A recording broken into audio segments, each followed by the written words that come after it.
Yang ketiga adalah musuh negara. Musuh negara? Ya, yang tidak cinta pada merah putih. Secara konkretnya Bapak bisa menjelaskan musuh negara itu seperti apa, Pak? Kalau tidak ditambah, tidak ada PSN, Proyek Strategis Nasional untuk padi, sagu, ubi, terus penduduk bertambah, 3,5 juta, pangannya dari mana? Kelaparan nggak? Kelaparan kan?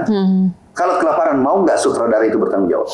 Ini kita bangun ini untuk keberlanjutan Republik ini, karena penduduk tidak mungkin tidak bertambah. Fiksi yang beredar, narasi yang beredar, hanya ingin memecah belah kita. Kita harus gandengan tangan. 60.000 ini tidak ada punya BUMN negara dan punya swasta.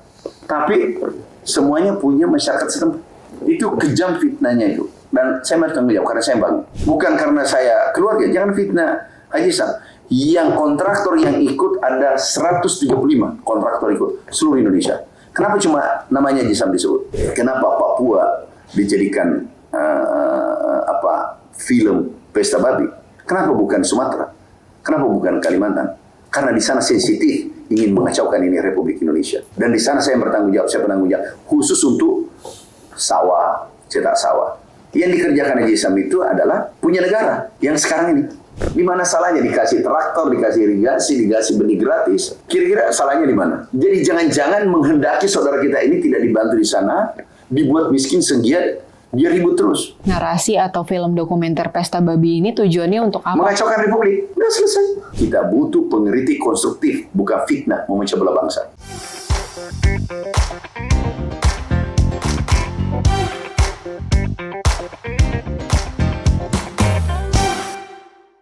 Assalamualaikum warahmatullahi wabarakatuh. Jumpa lagi di podcast Jurnalistik bersama saya Dila Hantika. Kawan inilah saat ini saya sudah bersama narasumber yang bisa dibilang saat ini spesial, mungkin dicari-cari juga ya oleh wartawan atau media-media manapun. Beliau adalah Menteri Pertanian Republik Indonesia, Pak Andi Amran Sulaiman. Kita akan membahas dan juga bertanya secara langsung mengenai salah satu program penting dari Presiden Prabowo Subianto, yaitu soal ketahanan pangan. Pak Andi Amran, apa kabarnya hari ini? Sudah nggak vertigo ya, Pak? Enggak, sudah sehat, sudah swasembada. Swasembada, harus sehat ya, Pak ya? Ya, harus sehat. Pak, tapi kalau misalnya saya tanya, kalau misalnya Bapak bisa menyebutkan 3 masalah atau 3 tantangan besar apa mengenai pertanian di Indonesia saat ini yang bikin Bapak sampai vertigo, yang hari-hari Bapak sibuk, itu apa aja, Pak? Mengenai apa aja? Yang pertama adalah iklim El Nino. Itu tantangannya luar biasa. Kemudian target Bapak Presiden swasembada itu tidak mudah. Yang ketiga adalah musuh negara. Musuh negara? Ya, yang tidak cinta pada merah putih. Secara konkretnya Bapak bisa menjelaskan musuh negara itu seperti apa, Pak? Kita swasembada kan banyak yang tidak bahagia. Padahal tujuan swasembada adalah tidak bahagia kan? Negara pengekspor kan tidak bahagia. Jadi banyak yang tidak bahagia. Dan kita harus hadapi itu. Kita juga tahu, waktu merdeka kan, you tahu kan ada yang ikut sama Belanda kan? Iya. Ada mata-mata Belanda kan? Itu orang Indonesia kan? Ya mungkin masih ada turunannya, residunya sampai sekarang. Ya harus dimaklumi aja. Tapi kita tidak boleh diam. Sebagai anak bangsa yang cinta tanah air, cinta merah putih, kita lawan. Gak ada pilihan lain. Karena kita melawan ini bukan untuk saya. Bukan untuk pemerintahan sekarang saja, untuk keberlanjutan Republik Indonesia, untuk keberlanjutan NKRI. Nah Pak, kalau misalnya kita bicara Indonesia itu kan selalu disebut negara agraris ya Pak ya. Di satu sisi juga kita melakukan impor sejumlah komoditas pangan. Sebenarnya apa sih yang membuat pemerintah itu khawatir untuk kita tidak bergantung pada impor? Pertama, komoditas yang strategis. Komoditas strategis yaitu pangan. Tetapi, coba deh sekali-sekali kita cerita ekspor. Karena ekspor kita lebih tinggi daripada impor kita. Nilai ekspor kita 700 triliun. 756 triliun. Impor sektor pertanian 300-an triliun. Lebih tinggi kan? Tapi kita, orang-orang tertentu, hobi bahas impor. Baru mau impor 1.000 ton. Dulu diwacanakan impor 1.000 ton dari Amerika. Itu ributnya selesai dunia. Kita ekspor ke Palestina membantu saudara kita 10.000 ton. Ekspor ke Arab 2.000 ton, rencana ekspor lagi ke Malaysia, itu sepi. Nggak ada yang bicarain. Ya, sepi ada, tapi sepi. Jadi kita harus sabar menghadapi orang-orang yang tidak bertanggung jawab. Nah, swasembada, kita ini sudah swasembada 9 bahan pangan yang ditetapkan oleh pemerintah dalam bentuk impres. Nah, saya harus jelaskan apa itu swasembada. Swasembada adalah maksimal sesuai FAO, impor 10%. Itu FAO tahun 1999. Nah, sekarang Indonesia untuk pangan yang kita jaga itu ada 11. 3 yang impor. Daging, kemudian kedelai, Gula. bawang putih. Oh, bawang putih. Nah, ini yang kita jaga sekarang. Kalau gula putih kan aman, sudah tidak impor. Nah, sekarang tahun ini insya Allah tidak impor. Nah, sekarang dari 3 itu total yang kita butuhkan 68 juta ton. Produksi kita 73 juta ton. Nah, kalau 73 juta ton atau 68 juta ton produksi kita itu dibagi dengan impor kita 3,5 juta ton bawang, daging, kedelai. Itu hanya 5%. Swasembada nggak? Swasembada kan 10% impor. Oh iya, oke, 10% impor ya. Berarti swasembada kan? Kan 5% saja yang impor. Dari 11 komoditas yang ditetapkan oleh pemerintah. Artinya swasembada. Kemudian yang mengatakan swasembada bukan Kementerian Pertanian, bukan Menteri Pertanian. BPS, FAO, Amerika. Bahwa produksi kita meningkat tajam. Nah, kalau ada yang tidak percaya satu orang, ya wajar aja lah. Masa mau mengalahkan putra terbaik dunia yang ada di FAO, Amerika dan Indonesia di BPS, mau mengalahkan satu orang yang berwacana? Iya. Kemudian BPS, saya tanya balik, kenapa cuma data pertanian dipersoalkan? Kenapa bukan data jengkrik, data bebek, data batu, luas lahan? Kan ada semua di BPS. Lah kenapa itu yang disodok satu? Apa maksudnya? Mau lihat ini gaduh? Memecah belah. Masuk akal kan? Oke. Pak, tapi kalau misalnya kita bicara kan kita juga sudah swasembada beras juga ya Pak ya? Ya kan, kita udah surplus lah. Pemerintah kan bilang kita sudah surplus beras. Tapi kenyataannya sebagian masyarakat saat ini masih merasakan harga beras mahal. Di pasaran itu sekitar 1 kilonya itu dari 15.000 hingga 27.000. 15.000 mahal. Karena sebelumnya mereka memakan beras yang 1 kilo itu sekitar pasarannya itu 13.000 sampai 12.000 itu udah dapat yang bagus. Pertanyaannya sebenarnya apa sih yang terjadi di lapangan Pak? Kenapa kita udah surplus tapi harganya malah mahal? Harusnya kan terbalik. Jadi itu 15.000 mahal. Mahal untuk indeks ekonomi Pak. Oke, sekarang aku tanya. Petani ada keluarganya 115 juta. Keluarga petani dalam bentuk kakaknya itu 29 juta. Totalnya 115 juta deh petani. Kita hitung pendapatannya per hari bersih itu antara 10 sampai 30 ribu rupiah per hari. Per hari. Tukang batu berapa? Mbak tahu nggak tukang batu berapa pendapatannya per hari? Tidak. 75. Lebih besar tukang batu dibandingkan petani. Nah, terus harga rokok satu bungkus berapa? Saya nggak ngerokok Pak, saya tidak tahu. Rokok berapa? 40 ya? 50 ribu. Saya nggak tahu. Nah, sekarang kalau kita turunkan, petaninya harus turun kan?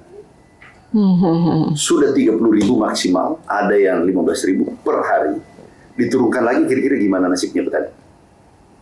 Kalau petani tidak tanam, kan ada tuh di medsos tuh, netizen. Tanam sendiri saking marahnya itu petani. Kalau tidak tanam, itu nanti impor kan? Seperti sebelumnya. Yang pada senangnya kan harga 12, kalau perlu 10 ribu kan? Nah, nanti berarti petani berhenti produksi kan? Logikanya. Oke, kita kasih turun. Petani nasibnya 115 ribu, dulunya tanam 2 kali bersemangat, 3 kali, berhenti jadi 1 kali kan? Lah, kalau dia tidak tanam, impor nggak ujungnya? Impor. 2023-2024 impor 7 juta ton. Impor ya, sepakat ya. Kalau ada El Nino, Godzilla, seperti sekarang, yang dulu juga El Nino, tiba-tiba terjadi di seluruh dunia. Dan terjadi seluruh dunia kan. Tiba-tiba negara lain tidak mau ekspor, nggak ada berasnya juga. Apa yang terjadi di Indonesia? Kelaparan kan? Iya, selesai. Ada yang mau tanggung jawab? Ada yang mau tanggung jawab nggak? Lah kita ini bahagia, sudah swasembada, beras tersedia. Yang boleh mengatakan mahal tidak kan inflasi, kelihatan inflasi. Inflasi bukan lagi 2 tahun terakhir ini, tahun kedua ini, penyumbang inflasi terbesar bukan lagi beras tidak masuk. Yang masuk emas yang tinggi dan yang lain-lainnya. Iya, kita bersyukur petani kita mau berproduksi. Berilah ruang sedikit, petani untung. 115 juta saudara kita di sana. Iya. Jadi tidak mahal lagi kan?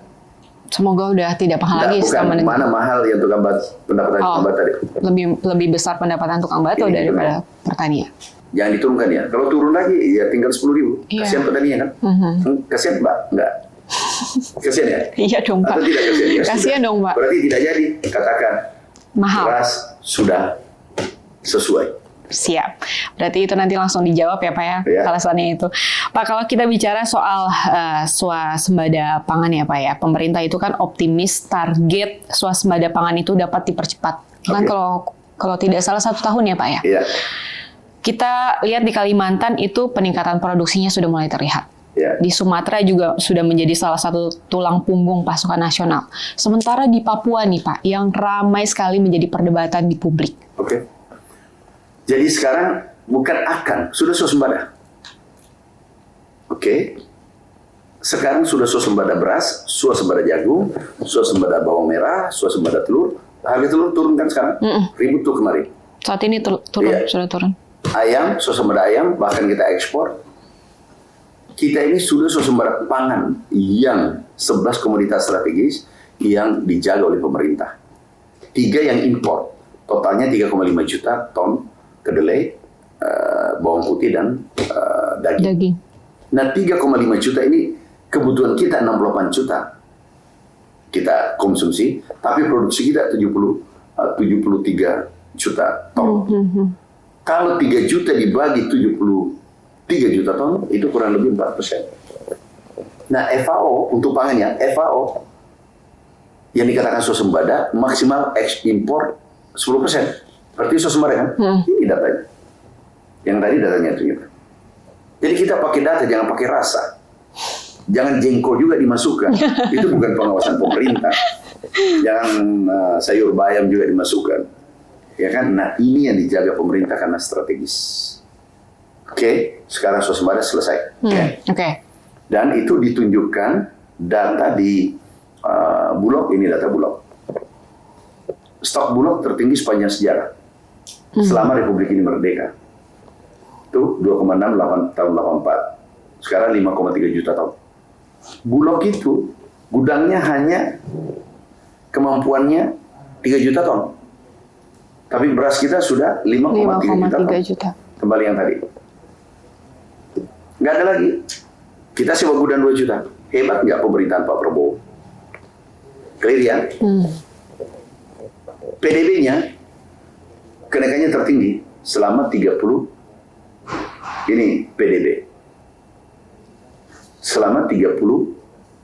tahun. 5,74 pertanian. Wow. Kemudian NTP kesejahteraan petani itu juga meningkat karena kemarin harga kita naikkan gabah itu 127. Tertinggi juga selama 34 tahun. Inilah terobosan yang dilakukan Pak Presiden. Hebat kan? Udah. Kemudian hubungkan Papua. Apa yang ditanyakan Papua? Pesta babi. Iya. Lah. Narasi-narasi itu ada juga soal ngomongin lahannya juga. Ternyata itu katanya lahan adat masyarakat Silakan Papua. tanya. Sekarang. Yang beredar di publik itu adalah pemilihannya dulu nih Pak. Kenapa pemerintah memilih Wanam, Papua? Oke. Itu. Nah, itu karena dia tidak melihat Indonesia. Hanya pergi ke Wanam. Kami buka rawa di Sumatera ini. Sumatera itu opla dengan cetak sawah kurang lebih 200.000 sampai tahun ketiga. Oke. Kemudian Kalimantan Selatan, nih puluhan ribu. Kemudian Kalimantan Tengah. Terus ini 1 juta gambut. Itu 200.000 tahun ini 200.000, 400.000, 250.000 lah. Yang lalu sekarang 200.000 lagi, kurang lebih 400.000, 450.000, 400.000 sampai 450.000. Papua 60.000. 60.000 itu punya rakyat rawa, bukan hutan ini. Ini hasilnya. Jadi tidak ada yang namanya istilah deforestasi hutan ya Pak ya, karena memang itu adalah rawa. Ini adalah rawa. Dan ini punya rakyat. Oke? Ini punya rakyat. Dan ini menerima dengan baik. Senang banget yang menerima itu. Coba. Yang tidak bahagia yang orang luar ini sampai ada testimoni. Kami biasa satu hari ya bisa dapat 3 hektar sampai 4 hektar, tapi itu 1 hektarnya hitungannya dia dapat pendapatnya 1.250.000 ya Pak. Sampai 2-3 hektar berarti kami bisa dapat 3.750.000 Pak. Itu per hektar saya per hari Pak. Kalau 1 bulan mungkin 15 juta sampai 20 juta Pak. Dapatnya 15 sampai 20 juta lebih tinggi daripada gaji menteri. Ini traktor diberikan semua hibah, cuma-cuma. Benih cuma-cuma. Bangun irigasi cuma-cuma. Nilainya traktor kurang lebih 500 juta. Ini orangnya yang terima. Dan totalnya ada 1 triliun kita sana. Semua itu adalah rawa. Berarti memang lahan Terus rawa ada ya yang Pak? mengatakan 2,5 juta. Mana 2,5 juta tuh? Katanya ada mengatakan sawit. Lah, sawit itu kan sudah panen. Pabriknya sudah ada di sana. Sebelum pemerintahan ini kan sudah lama. Dan itu pun asing yang punya. Oh, Iya. itu punya asing Pak? Iya, yang di sana, di Bovendigul, aku diberitahu masyarakat bahwa asing yang punya, saya tidak tahu. Tetapi sudah berbuah. Baru yang dituduh kita. Nah kemudian yang diwanam, nih aku buka semua. Yang diwanam ini, nih. Kan katanya ini rawa nih. Ya. Iya, kayu-kayunya stop. Ini apa? Kayunya katanya di ekspor, di macam-macam dijual. Illegal Kayunya logging. kecil. Berarti nggak ada tuh istilah yang illegal logging itu Pak? Illegal logging itu kayunya, coba fotonya. Dan kalau mau datang ke sana, boleh. Dan itu pun luasannya sekarang, itu baru mungkin 1.000-an, 2.000 hektar. Baru persiapan maksimal 5.000. Lah, kenapa bukan pesta babinya di Sumatera? Dengan Kalimantan. Jadi sebaiknya pesta panen judulnya. Nah, itu Pesta baru bagus. Pesta panen jadi pesta babi. Cantik nggak judulnya? Karena buktinya swasembada. Dan buktinya masyarakat sana bahagia. Nah, di narasi kan banyak yang katanya pemerintah itu hanya keuntungan dari swasembada di Papua ini kan hanya dinikmati oleh negara. Lah, masyarakat Papuanya tidak ada yang itu merasakan fitnah. keuntungannya. Kejam banget kalau itu. 60.000 ini tidak ada punya BUMN negara dan punya swasta. Tapi semuanya punya masyarakat setempat. Itu kejam fitnahnya itu. Dan saya bertanggung jawab karena saya bangun. Saya bangun di sana. Jadi itu kejam. Itu nggak manusiawi itu. Belum lagi keterkaitan Haji Isam Pak dalam proyek itu. Haji Isam, jangan fitnah orang dong. Bukan karena saya keluarga, jangan fitnah Haji Isam. Yang kontraktor yang ikut ada 135 kontraktor ikut seluruh Indonesia. Kenapa cuma namanya Haji Isam disebut? Aku tanya, Haji Isam yang dikerjakan ini adalah punya negara. Yang tadi. Nah, aku tanya Mbak, kenapa cuma Haji Isam disebut? Namanya kontraktor 135. Mungkin karena Haji Isam salah satu pengusaha terkenal di Indonesia, mungkin. Lah, nggak boleh begitu dong. Kalau mentang-mentang orang terkenal nggak boleh begitu kan? Tidak fair kan? Orang asing investasi, Boleh. Bapak karpet merah. Orang pribumi investasi, Bapak mau bunuh. Yang benar aja. Dan ini yang dikerjakan di Islam, itu punya negara. Ada juga yang melesetkan, katanya ada sawitnya. Lah satu batang sawitnya tidak ada. Yang ada itu sawit memang sudah ada di sana, tapi itu ada perusahaan asing, perusahaan orang. Clear kan? Nah kalau ke depan, katakanlah mau bangun sawit, masa orang asing bisa, orang pribumi tidak bisa? Saya tanya, fair nggak? Enggak. Yang penting sesuai regulasi undang-undang yang berlaku. Terus kenapa aku dilarang untuk mensejahterakan saudara kita di Papua? Keluarga saya banyak di sana, di Papua, dari Sulawesi Selatan. Masa aku nggak boleh sejahterakan mereka? Beri traktor gratis, bangunkan sawahnya gratis, bangun irigasinya gratis, masa nggak bisa? Dan apa maksudnya? Kenapa Papua dijadikan film pesta babi? Kenapa bukan Sumatera? Kenapa bukan Kalimantan?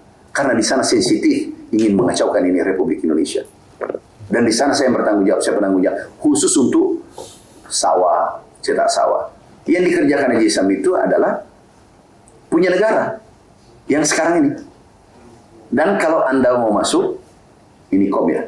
Inilah.com. Inilah.com. Mau masuk hari ini, yang pesta babi itu, sutradara kalau mau masuk aku terima hari ini.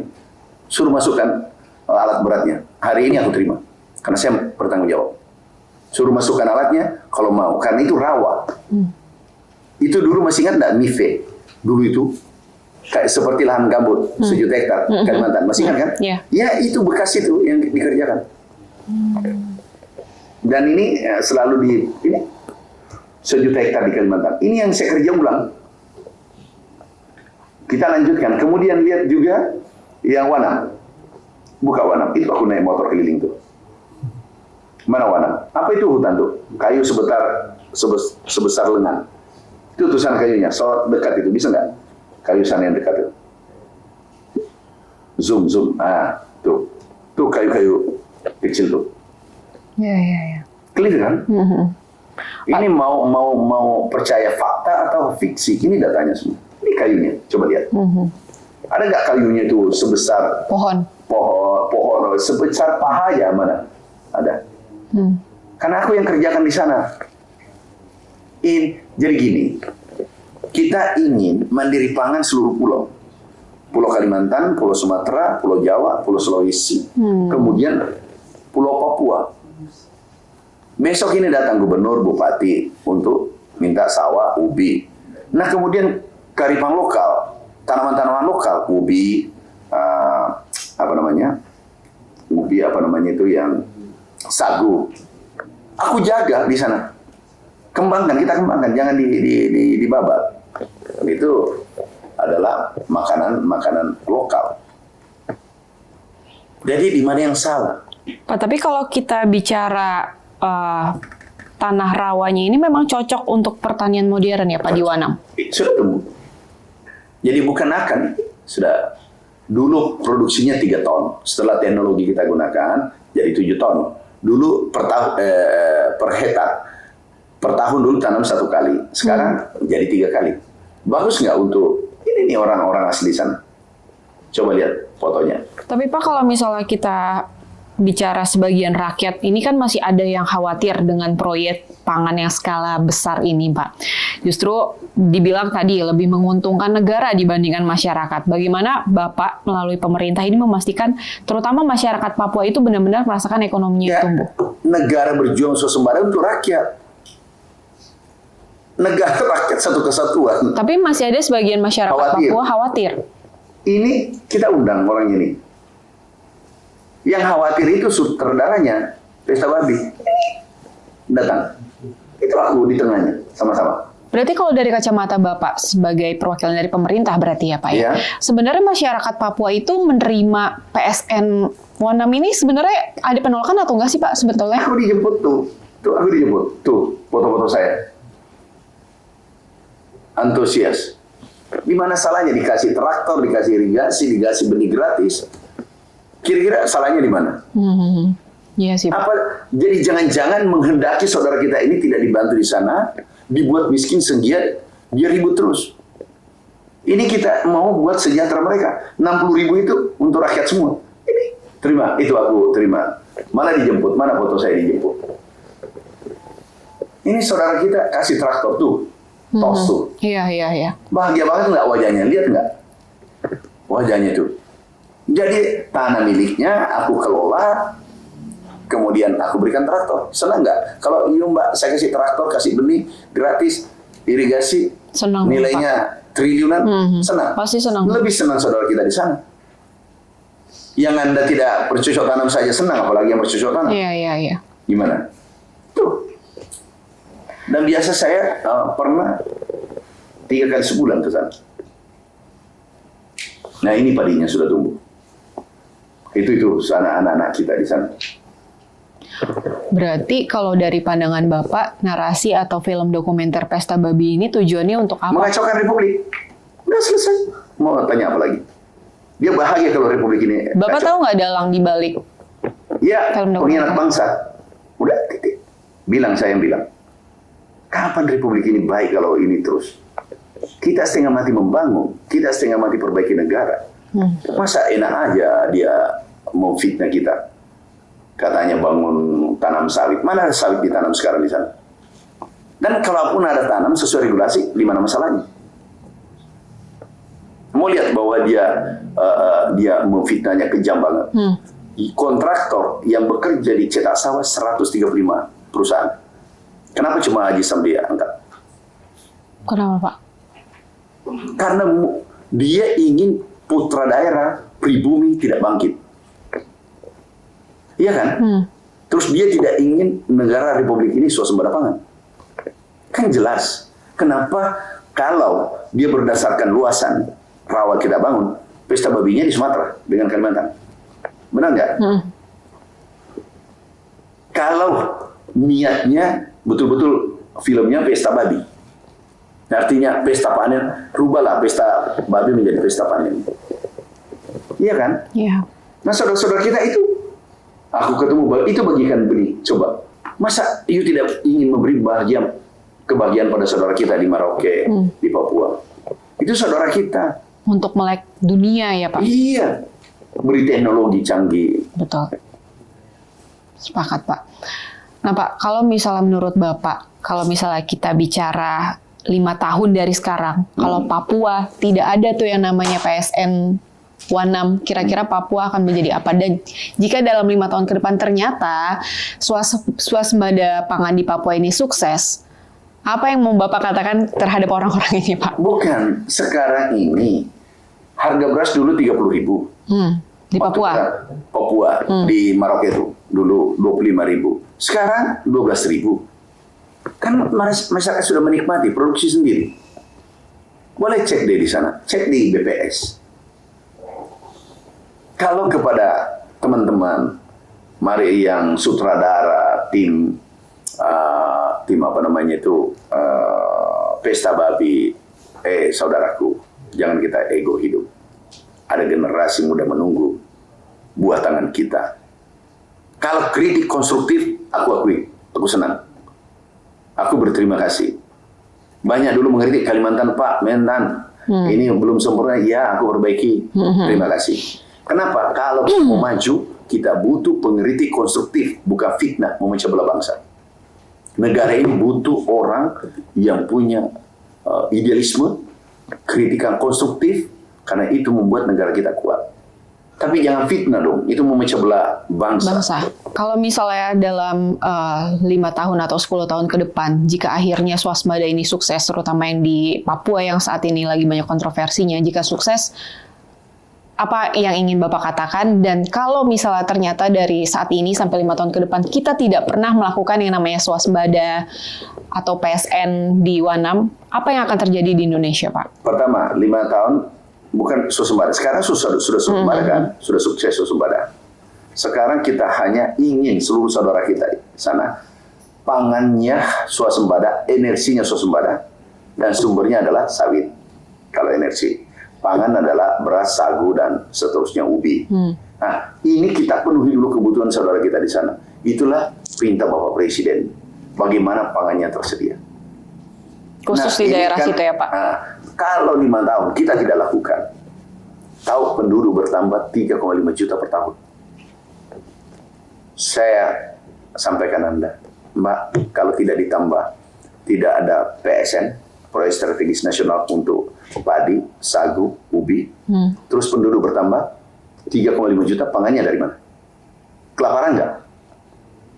Kelaparan kan? Kalau kelaparan, mau nggak sutradara itu bertanggung jawab 5 tahun ke depan? Yang benar aja. Ini kita bangun ini untuk keberlanjutan Republik ini, karena penduduk tidak mungkin tidak bertambah. Itu 3,5 juta, mungkin sekarang 4 juta per tahun. Pertambahan penduduk kita. Penduduk kita 286 juta. Kalau kita nih, mudah-mudahan tidak. Mudah-mudahan tidak. Kalau kita hentikan ini semua program, swasembada pangan berkelanjutan, program prioritas Bapak Presiden. Tiba-tiba terjadi El Nino seluruh belahan dunia, seperti sekarang terjadi El Nino, kekurangan pangan. Ada yang mau tanggung jawab di antara sutradaranya dengan timnya, anggotanya mau tanggung jawab? Pasti hanya dia bilang, bukan urusan saya. Urusan negara. Urusan negara. Saya ini menteri, ini tinggal 3 tahun. Kalau tidak reshuffle.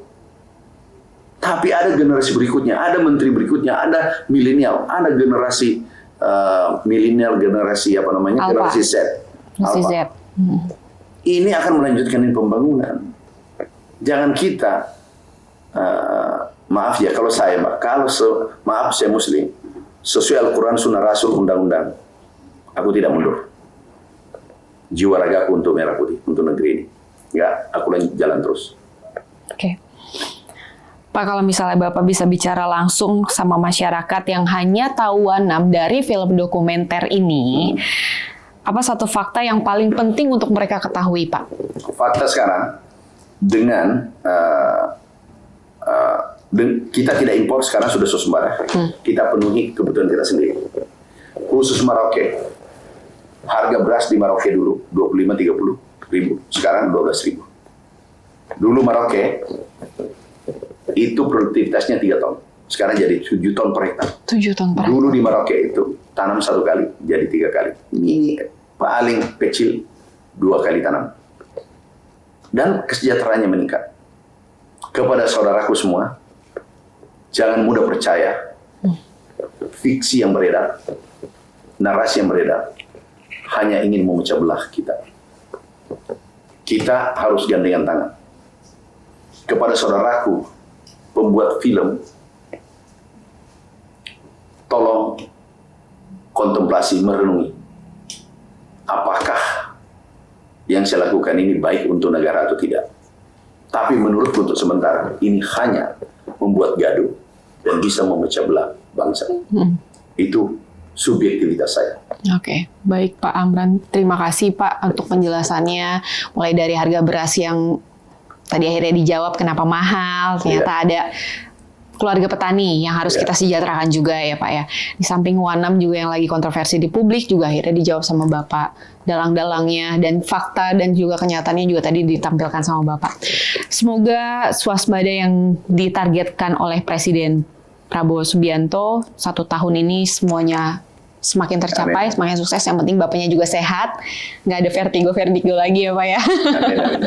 Oke Pak Amran, terima kasih atas waktunya. Terima kasih. Kawan, inilah itu tadi obrolan kita dengan Menteri Pertanian Republik Indonesia, Pak Andi Amran Sulaiman, dan sampai jumpa di podcast jurnalistik selanjutnya. Saya Dila Hantika, pamit undur diri. Wassalamualaikum warahmatullahi wabarakatuh.